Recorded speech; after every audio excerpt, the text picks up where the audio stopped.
जो ज्यादा लाभ के लालच में पड़ता है वो अक्सर स्कैम का हिस्सा बन जाता है।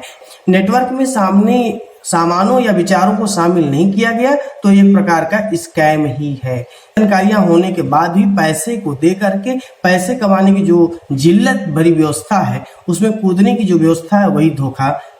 आर्सिन जैसी व्यवस्था को न समझ पाना आने वाले वक्त के साथ धोखा ही कहा जाएगा। बिजनेस के नुकसान की चिंता जुड़ने वाला करता है, जबकि करने वाला बाउंस बैक देखता है कि वो कैसे आकर। दोस्तों नमस्कार, मैं आपका साथी केशव विवेकी, आपका रॉयल्टी नामा में विशेष स्वागत है। तो आइए आज कुछ हम बातचीत करते हैं और इस बातचीत के क्रम को आगे बढ़ाते हुए आप सभी का विशेष स्वागत सुस्वागतम। तो आज के जो मेरे विषय हैं वो बहुत ही आपके जीवन में, नेटवर्क में, बिजनेस में और साथ ही साथ हर स्कोप में बहुत ही कारगर सिद्ध होने वाले हैं। यदि आप इसके बारे में नहीं जानते हैं तो ये बहुत ही खामियाजा भी हो सकता है। तो आइए स्कैम और नेटवर्किंग को जानना होगा। धोखा कौन किससे कितना कर रहा है, बिजनेस से जुड़ने और करने में फर्क, सरकार की नजरों में कौन हुआ गलत, स्कैम और डायरेक्ट सेलिंग कैसे अलग, तीन सारे पर चर्चा करेंगे। तो जुड़े रहिए अंत तक। रॉयल्टी नामा करेगा कारनामा और मिलकर करे हंगामा।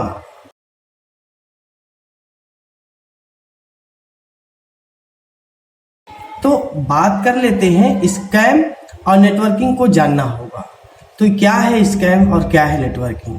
तो नेटवर्किंग की जो शब्दावलियां है उसको हम स्कैम से न जोड़े। स्कैम का मतलब ही होता है कि जालसाजी, यानी कि आपके साथ ऐसा काम जिसकी वजह से आपका बहुत बड़ा नुकसान हो। स्कैम का सीधा सीधा अर्थ जो है कहीं न कहीं लूटपाट से है और वो जमीन के धन के मामले में ज्यादा होता है। कहीं न कहीं चल अचल जो हमारी संपत्ति है उसको असंवैधानिक तरीके से जब कोई व्यक्ति तहस नहस करता है, लूटता बर्बाद करता है या हमारी वर्चस्व को बर्बाद करता है तो वहाँ स्कैम की पुनरावृत्ति हो जाती है। तो स्कैम को लेकर जागरूकता तो बढ़ी पर उस पर आज भी ठगने वालों की कमी नहीं है। जो ज्यादा लाभ के लालच में पड़ता है वो अक्सर स्कैम का हिस्सा बन जाता है। यानी अक्सर लोग पैसे बिना लगाए या पैसे खर्च करके सोचते कितना जल्दी पैसे पा जाए, ये पैसे के बदले पैसे की जो इच्छा है यही नुकसान का गर्त है। स्कैम करने वालों को कोई विशेष रूप नहीं होता, इसलिए यह काम तेजी से हो रहा है। आज लोगों में धन से धन बनाने की वृत्ति ही इन परिणामों को सामने ला रही है। स्कैम के बारे में इतना जान लेना चाहिए कि बिना किए कुछ मिल रहा है तो गड़बड़ होना तय है। यदि हम इस पर ध्यान नहीं देते तो हमारा ही नुकसान है। नेटवर्क किसी वस्तु विचार के क्रय विक्रय को बड़ा करने का एक बड़ा प्लेटफॉर्म माना गया है। नेटवर्क को करने वाले लोग मुखौटे से नहीं अपने व्यक्तित्व के साथ बात करने आते हैं। नेटवर्क में सामानों या विचारों को शामिल नहीं किया गया तो एक प्रकार का स्कैम ही है। तो स्कैम में सीधे सीधे वहां प्रोडक्ट की, वस्तु की बात नहीं होगी, वहां सीधे सीधे इतने पैसे दे करके इतने पाने की जो मुहैया है यही खतरनाक है।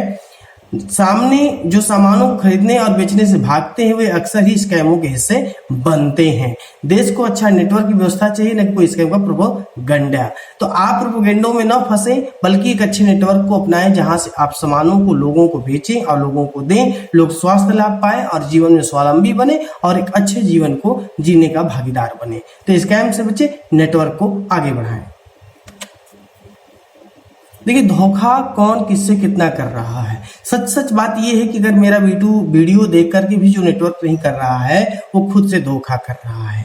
साथ ही साथ सारी जानकारियां होने के बाद भी पैसे को दे करके पैसे कमाने की जो जिल्लत भरी व्यवस्था है उसमें कूदने की जो व्यवस्था है वही धोखा की व्यवस्था है। तो अपने कमाए धन को मालिक यदि सजग नहीं है तो अपने आप में धोखा कर रहा है।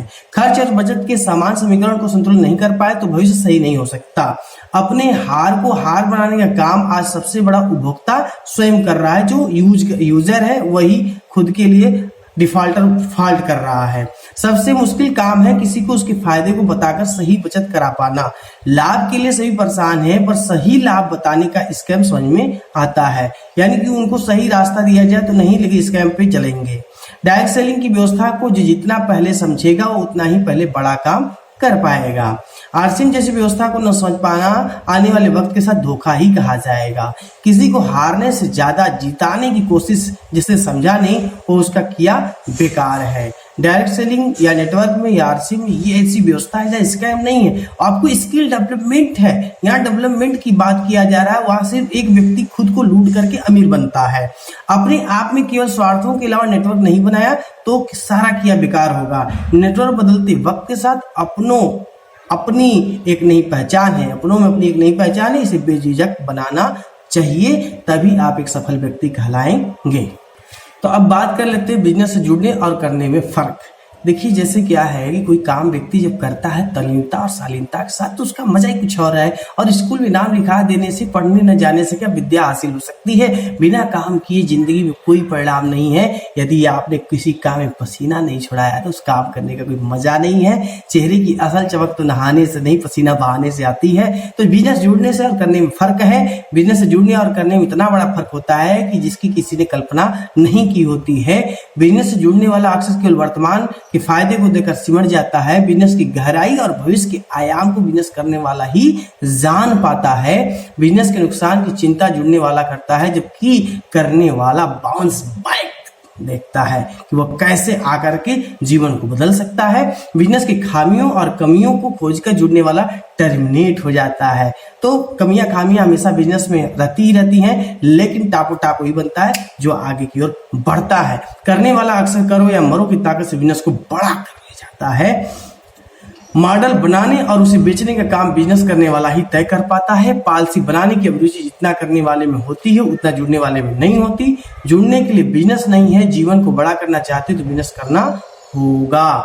डायरेक्ट सेलिंग में बिजनेस जुड़ने के लिए नहीं अपितु कुछ नया करने के लिए दिया जाता है। तो direct selling as a business को अगर आप कर रहे हैं तो ये समझिए कि आपने फाउंडर बेस बना रखे हैं इन द लाइफ। अब इसको अगर आप अपॉर्चुनिटी के तौर पे लेते हैं तो बेहतर है, वरना कोई मतलब नहीं है। जुड़ने के लिए आप अपने घर रहिए, आप अपने घर से कनेक्ट रहिए, क्योंकि घर में रहना, घर में व्यवस्था करना, घर की घर में ही रह जाना कोई मतलब नहीं है। दुनिया में आए हो तो नाम कर लो, अब बिजनेस करे हो तो बड़ा काम कर लो। चलिए बात कर लेते हैं सरकार की नजरों में कौन हुआ गलत। देखिए स्कैम की राह में मेरे हिसाब से कोई सही नहीं है। जो अपॉर्चुनिटी पहुंचाने की कोशिश कर रहा है, जो खुद फंडामेंटल बना के बैठा हुआ है, जो उसको लेने के लिए ग्राहक बना हुआ है, ये कहीं ना कहीं बिचौलिया, ग्राहक और कंपनी सारे लोग एक तरह से करप्शन के दायरे में आते हैं, क्योंकि ये सारे के सारे गलत हैं। क्योंकि मनी लॉन्ड्रिंग यानी कि मनी स्कैम के पीछे जो भी लोग हैं ये किसी तरह से सही आदमी, सही व्यक्तित्व, सही नजरिए के लोग नहीं होते हैं। फिलहाल में सरकार तो सरकार है, वो जो भी निर्णय लेती है उसके हक में है। और उसकी तुलना में आज बहुत सी कंपनियां हैं जो फंसी पड़ी हैं। कहो बहुत से करोड़ों रुपए लोगों ने भर भर के रखे हुए हैं और कंपनी का नाम लेने की जरूरत नहीं है। सभी लोग जानते हैं, आज भी ताक रहे कि पैसे मिलेंगे, उसके बावजूद भी आज भी लोग पैसे फेंके जा रहे हैं। धन्यवाद है लोगों का। तो मनी स्कैम, लैंड स्कैम और अन्य कई स्कैम होने पर कानून दरवाजे खटखटाना ही पड़ता है। किसी व्यवस्था को पूरी तरह से न समझकर केवल ऊपरी लाभ देखना सबसे बड़ी गलती है। नेटवर्क के नाम पर धन को बिना किसी प्रमाण के दे देना ही सबसे बड़ी मूर्खता होगी। नेटवर्क के नाम पर पंजीकरण की जांच हर आदमी देख समझ नहीं सकता, ऐसे में धोखा होना स्वाभाविक है। ज्यादा मुनाफा के चक्कर में नुकसान होने पर लोग सरकार की व्यवस्थाओं को कोसने लगते हैं। सरकार व्यवस्था को चलाने के लिए गाइडलाइन दे सकती है, पर स्कैम को हमें समझना होगा। सरकार खुद चाहती है कि उसके लोगों का नुकसान हो, लालच आने पर भुगतना पड़ता है। देखिए सरकार क्या कर सकती है, आप ही नुकसान अपना खुद चाहते तो क्या होगा।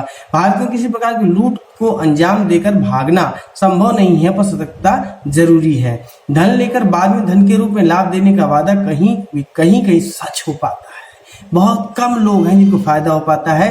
अभी जो है ड्रीम 11 और कितने क्रिकेट के अलग अलग जो सट्टेबाजी लोगों ने खेला है, और आप देख लीजिए रिजल्ट उठाकर भी कितने लोग रो रहे हैं। 1% लोग होंगे जो करोड़ों कमा के खुश होंगे, कार लेकर के दिखा रहे होंगे, लेकिन सबकी जीवन बेकार और रद्दी हो चुकी है। इसलिए आप संभल के रहें।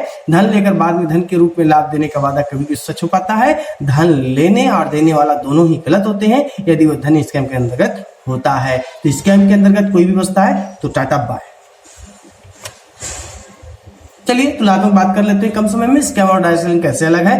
देखिए स्कैम में धन का जो होता है कई साल का लाभ दिखाकर वो आप लेकर गायब हो जाते हैं। जैकपॉट इनाम के नाम पे धन को लूटना हो जाता है, कंपनी के नाम पर कुछ करके धन गायब हो जाता है, करोड़ों में चुने जाने का मोह दिखाकर लूट लिया जाता है, बिना मेहनत और अमीर बनने का लाभ दिखाकर गायब हो जाते हैं। ओटीपी के खेल द्वारा भी हाथ साफ कर लिया जाता है, साहब आपके ऊपर गया है, अगर आप दे देते हो वेरिफिकेशन होता है। ऐसी बहुत सी बातें हैं जिसके साथ आप सफाया होते हैं खातों के साथ। मित्रता और गरीबी के नाम पे धोखे से धन साफ किया जाता है, रातों रात कमाल करने में कंगाली आपके हाथ लगती है। इस प्रकार से धन के साथ स्कैमिंग बहुत तेजी से चल रही है, तो आप बच के रहें, सचेत रहें और सुरक्षित रहें। और डायरेक्ट सेलिंग में जो आता है वो आता नहीं है, वो यहाँ का बन जाता है।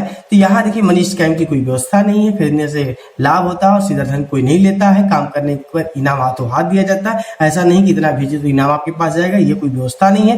कंपनी खुद नियमों का पालन करने के लिए कहती है, करोड़ों का लक्ष्य दिया जाता है, न कि भटकाव का, कि आप करोड़ों करोड़ करोड़ करोड़ों का खेल नहीं है। बिजनेस करोगे तो करोड़ों कमाओगे, बिजनेस नहीं करोगे तो कोई बात नहीं है। मेहनत और लाभ को समय के सापेक्ष बताते हैं, किसी प्रकार के बाहरी प्रलोभनों से रोकते हैं। मित्रता या करीबी के नाम पर केवल सामान देते हैं, सामान ही खरीदना, सामान ही लेना, सामान ही सामान, हर तरह से सामान की ही चर्चा की जाती है। यही वजह है कि स्कैम से और डायरेक्ट सेलिंग में बहुत अंतर है। सही दिशा में सही मेहनत करने का सुझाव हमेशा दिया जाता है और मैं खुद कहूंगा एक अच्छी कंपनी को जुड़िए, और ये जुड़ने का दौर है और करने का दौर है, सिर्फ जुड़ने का नहीं करने का दौर है। तो अच्छे काम को करिए। साथ ही साथ आप सभी से आग्रह है कि वीडियो लाइक करें, चैनल सब्सक्राइब करें और एक अपना प्यारा सा कमेंट छोड़ते जाएं आने वाले हर लोगों के लिए। मिलते हैं अगले एपिसोड में। एक बेहतर निर्णय आपके जीवन को बदल सकता है। यदि आप जीवन में कुछ बड़ा नहीं कर सकते तो कम से कम डायरेक्ट सेलिंग का एक पौधा अवश्य लगाइए। रॉयल्टी नामा करेगा कारनामा और मिलकर करे हंगामा। बहुत बहुत धन्यवाद।